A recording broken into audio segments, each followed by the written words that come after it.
लग्नानंतर अमोलला वाटत होतं की त्याचं आयुष्य योग्य दिशेनं चाललंय.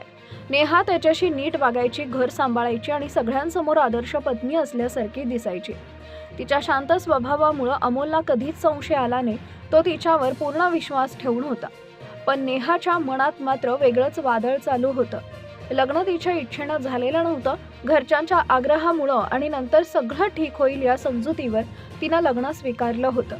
तिचं मन अजूनही कॉलेजमधील प्रियकर आकाशमध्ये अडकलेलं होतं. लग्नानंतर काही दिवस तिनं स्वतःला समजवण्याचा प्रयत्न केला, पण प्रत्येक दिवसासोबत तिला अधिकच जाणवत गेलं की लग्न करून तिनं चूक केली आहे. नवरा अमोल हा चांगला होता, पण तो तिच्या मनातील रिकामी जागा भरू शकत नव्हता. त्या असमाधानातूनच नेहानं आकाशशी पुन्हा संपर्क साधला.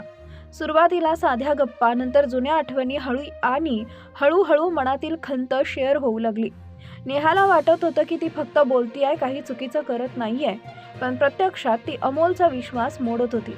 अमोलला मात्र हे कळत नव्हतं. नेहाचं शांत राहणं, फोनमध्ये गुंतून राहणं आणि बदललेलं वागणं तो समजूतदारपणा समजत होता. त्याचा विश्वास इतका ठाम होता की तो प्रश्न विचारायलाच तयार नव्हता. एक दिवस अमोल ऑफिसमधून घरी आला. नेहा फोनवर बोलत होती आणि त्याला पाहताच तिनं पटकन कॉल कट केला.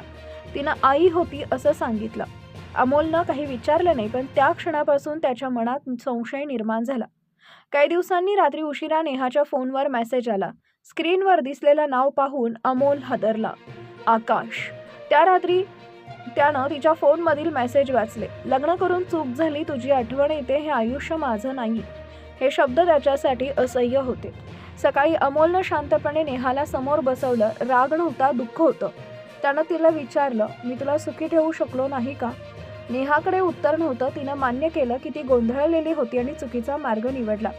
त्यांनी वेगळे राहण्याचा निर्णय घेतला, पण तो म्हणाला, माझं आयुष्य बर्बाद केलं.